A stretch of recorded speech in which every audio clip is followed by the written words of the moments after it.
Selamat datang di channel Asli Jawa. Kali ini kami akan membahas mengenai malam keramat, yaitu malam satu suro. Sembari kalian menonton video ini, jangan lupa kalian subscribe, like, dan share agar kalian tidak ketinggalan informasi menarik dari channel kami. Satu suro sebenarnya merupakan saat ketika masyarakat Jawa merayakan tahun baru. Dalam Islam, ini dikenal dengan tanggal 1 Muharram. Berbeda dengan kebiasaan masyarakat modern, saat malam satu suro tiba, orang Jawa tidak menyambutnya dengan kemeriahan, melainkan dengan berbagai ritual sebagai bentuk introspeksi diri. Saat malam satu suro tiba, masyarakat Jawa umumnya melakukan ritual tirakatan, lek-lekan, atau tidak tidur semalaman suntuk, dan tuguran, merenung sambil berdoa. Sebagian orang bahkan memilih menyepi untuk bersemedi di tempat sakral seperti puncak gunung, tepi laut, pohon besar, atau di makam keramat. Ritual satu suro sebenarnya telah dikenal masyarakat Jawa sejak masa pemerintahan Sultan Agung pada tahun 1613 sampai 1645 Masehi. Saat itu, masyarakat Jawa masih mengikuti sistem penanggalan tahun Saka yang diwarisi dari tradisi Hindu. Sementara umat Islam pada masa Sultan Agung menggunakan sistem kalender Hijriah sebagai upaya memperluas ajaran Islam di tanah Jawa. Kemudian, Sultan Agung memadukan antara tradisi Jawa dan Islam dengan menetapkan 1 Muharram sebagai tahun baru Jawa. Pada tahun 931 Hijriah atau 1443 tahun Jawa Baru, yakni pada zaman pemerintahan Kerajaan Demak, Sunan Giri II telah membuat penyesuaian antara sistem kalender Hijriah dengan sistem kalender Jawa pada waktu itu. Diperingati setelah maghrib pada hari sebelum tanggal 1, biasanya disebut malam satu suro. Hal ini karena pergantian hari Jawa mulai pada saat matahari terbenam dari hari sebelumnya, bukan pada tengah malam. Banyak pandangan dalam masyarakat Jawa yang menganggapnya keramat, terlebih bila jatuh pada Jumat Legi, karena malam satu suro dikaitkan dengan hal-hal mistis. Namun, sesungguhnya ada banyak latar belakang historis peristiwa penting yang terjadi di bulan suro, khususnya penganut agama Islam yang tentu saja berafiliasi dengan kebudayaan Mataram.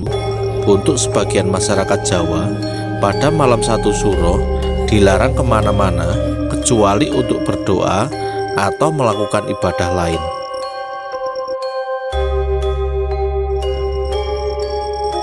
Sedikitnya ada 6 macam ritual yang harus dilakukan menjelang dan selama bulan suro yang dilakukan orang Jawa.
merupakan doa agar Tuhan memberikan kewelasan atau belas kasih.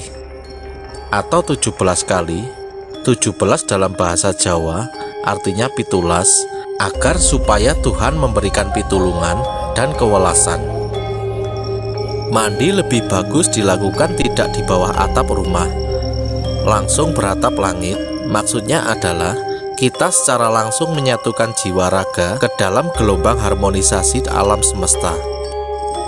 Yang kedua, tapa bisu atau membisu. Tirakat sepanjang bulan Suro berupa sikap selalu mengontrol ucapan mulut agar mengucapkan hal-hal yang baik saja. Sebab dalam bulan Suro yang penuh tirakat, doa-doa lebih mudah terwujud, bahkan ucapan atau umpatan jelek yang keluar dari mulut dapat numusi atau berwujud, sehingga ucapan buruk dapat benar-benar mencelakai diri sendiri maupun orang lain. Yang ketiga, lebih menggiatkan ziarah. Pada bulan Suro, masyarakat Jawa lebih menggiatkan ziarah makam para leluhurnya masing-masing, atau makam para leluhur yang dahulu telah berjasa untuk kita, bagi masyarakat, bangsa, sehingga negeri Nusantara ini ada. Selain mendoakan, ziarah sebagai tindakan konkret generasi penerus untuk menghormati para leluhurnya menjadi pepunden. Cara menghormati dan menghargai jasa para leluhur kita selain mendoakan, tentunya dengan merawat makam. Sebab makam merupakan monumen sejarah yang dapat dijadikan media mengenang jasa-jasa para leluhur, mengenang dan meneladani amal kebaikan beliau semasa hidupnya. Di samping itu, kita akan selalu ingat akan sangkan paraning dumadi. Yang keempat, menyiapkan sesaji bunga setaman dalam wadah berisi air bening, diletakkan di dalam rumah. Selain sebagai sikap menghargai para leluhur yang mendukung dan memelihara serta menjaga anak cucu, ritual ini penuh dengan makna yang dilambangkan dalam berbagai macam hal yang diikutsertakan. Bunga mawar merah, mawar putih, melati, kandil, serta kenanga. Masing-masing bunga memiliki makna doa-doa agung kepada Tuhan yang tersirat di dalamnya. Bunga-bungaan juga ditaburkan ke pusara para leluhur agar ada perbedaan antara makam seseorang yang kita hargai dan hormati.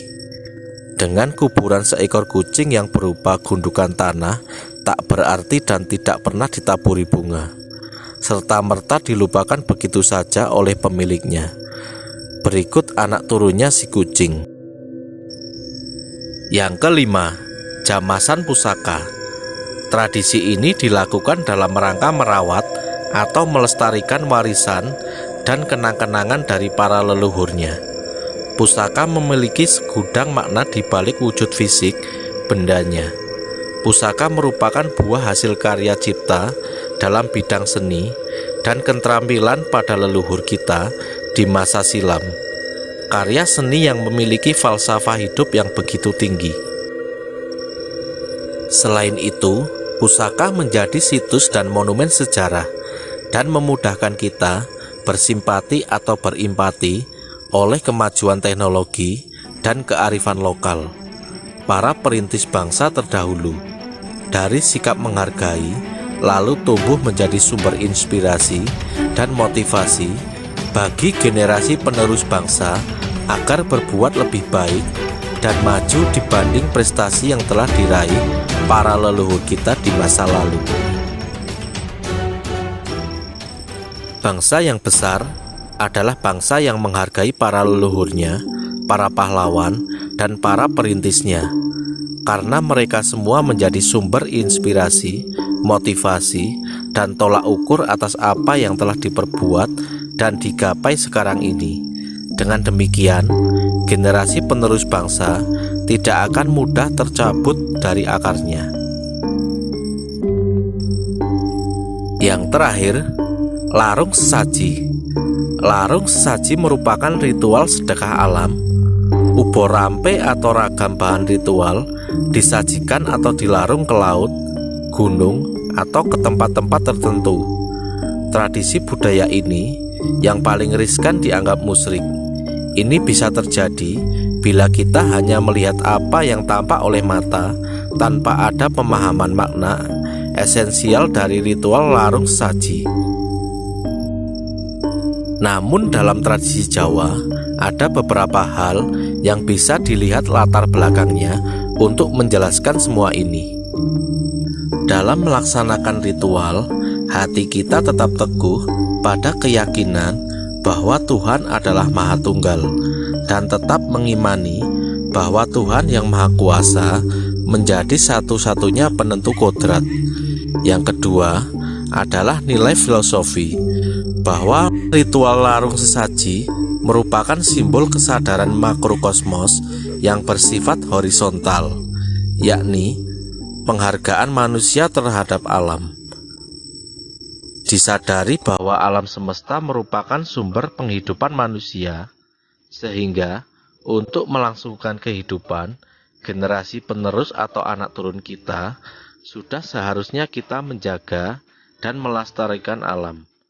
Kelestarian alam merupakan warisan yang paling berharga untuk generasi penerus. Yang ketiga, larung sesaji juga merupakan bentuk interaksi harmonis antara manusia dengan seluruh unsur alam semesta. Disadari pula bahwa manusia hidup di dunia ini berada di tengah-tengah lingkungan bersifat kasat mata atau jagat fisik, maupun gaib atau jagat metafisik. Kedua dimensi jagat tersebut saling berdampingan, dan keadaannya pun sangat kompleks.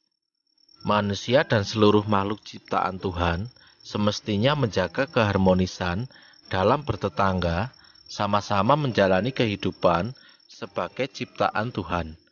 Sebaiknya, bila kita dalam berhubungan bertetangga dengan alam tidak bisa harmonis, akan mengakibatkan kerusakan yang merugikan semua pihak. Maka, jalinan keharmonisan sampai kapanpun tetap. Percaya atau tidak percaya, kembali lagi ke diri kita masing-masing. Tetapi, alangkah baiknya untuk menghormati budaya, adat, atau kebiasaan dimanapun kita tinggal. Ambil sisi positifnya, dan selalu niatkan apa yang akan kita lakukan. Nyawiji manunggaling Gusti. Urusan benar atau salah, biarkan Gusti Kang Murbeng Dumadi yang menilai. Salam budaya.